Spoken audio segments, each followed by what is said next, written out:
Sir Lok Sabha election ಬರ್ತಾ ಇದೆ, ಈ ಬಾರಿ ನಿಮಗೆ ಯಾವ ಪಕ್ಷ ಬರಬೇಕು ಅಂತೀರಾ ಸರ್? ಕಾಂಗ್ರೆಸ್ ಪಕ್ಷ ಬರ್ಬೇಕಂತ. ಯಾಕಾಗಿ ಸರ್?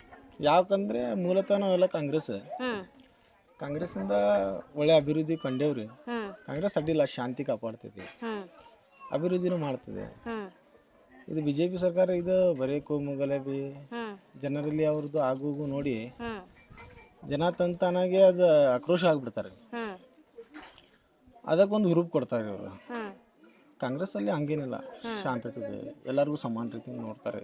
ಸರ್ ಆಗಿದ್ರೆ ಸತತವಾಗಿ 6 ಬಾರಿ ಆರಿಸಿ ಬಂದ ಸಂಸದ ಅನಂತಕುಮಾರ್ ಹೆಗಡೆ ಅವರು ನಿಮ್ಮ ಕ್ಷೇತ್ರಕ್ಕೆ ಕೊಟ್ಟಂತ ಕೊಡುಗೆ ಏನ್ ಸರ್? ಅಂಥದ್ದು ಹೇಳ್ಕೊಳ್ಳುವಂಥ ಕೊಡುಗೆ ಏನು ಕೊಟ್ಟಿಲ್ಲ ಅವರು. ಹ್ಮ್ ಮತ್ತೊಂದು ನಾವು ಮುಸ್ಲಿಮ್ಸು, ಹ್ಮ್ ಅವ್ರು ಓಪನ್ ಆಗಿ ಹೇಳ್ಬಿಡ್ತಾರೆ, ಹ್ಮ್ ನಿಮ್ಮ ಓಟ್ ಬೇಕಾಗಿಲ್ಲ, ನಿಮ್ಮ ಜನರ ಅವಶ್ಯಕತೆ ಇಲ್ಲ, ಹ್ಮ್ ಇಂಥವೆಲ್ಲ ಪಕ್ಷಪಾತ ಮಾತಾಡ್ತಾರೆ ಅವರು. ಹ್ಮ್ ಜನಕ್ಕೆ ಮುರಿದು ಮಾತಾಡ್ತಾರೆ. ಹ್ಮ್ ಅದರಿಂದ ಏನಾಗ್ತಿದೆ, ಇಲ್ಲೆಲ್ಲ ನಾವು ಅನ್ಯವಾಗಿರ್ತೇವೆ. ಹಿಂದೂ ಮುಸ್ಲಿಮ್ ಇಲ್ಲಿ ಗಲಾಟೆ ಏನಿಲ್ಲ, ನಮ್ಮದು ಭಾಳ ಅನ್ಯವಾಗಿರ್ತೇವೆ. ಹ್ಮ್ ಅಂಥವೆಲ್ಲ ಮಾತುಗಳು ಸ್ವಲ್ಪ ಎಫೆಕ್ಟ್ ಆಗ್ತಾವೆ, ಹಿಂಗಾಗ್ತದೆ. ಹ್ಮ್ ಅದಕ್ಕೆ ಕಾಂಗ್ರೆಸ್ ಪಕ್ಷ ಇದ್ರೆ ನಮಗೆ ಏನೆಲ್ಲ ಸಮಾಧಾನ, ಶಾಂತಿ. ಹ್ಮ್ ಸರ್ ಈ ಬಾರಿ ಕಾಂಗ್ರೆಸ್ ಇಂದ ಅಂಜಲಿ ನಿಂಬಾಳ್ಕರ್ ಅವರು ನಿಂತಿದ್ದಾರೆ, ಇನ್ನು ಬಿಜೆಪಿಯಿಂದ ವಿಶ್ವೇಶ್ವರ ಹೆಗಡೆ ಕಾಗೇರಿ ಅವರು ನಿಂತಿದ್ದಾರೆ. ಏನ್ ಹೇಳ್ತೀರಿ? ನಾವಂತೂ ಕಾಂಗ್ರೆಸ್ ಪಕ್ಷ ಅಂತಂದ್ರೆ ಅವ್ರಿಗೆ ಸಪೋರ್ಟ್ ಮಾಡ್ಬೇಕಲ್ಲ, ಅಂಜಲಿ ನಿಂಬಾಳ್ಕರ್ಗೆ ಸಪೋರ್ಟ್ ಮಾಡ್ಬೇಕಲ್ಲ.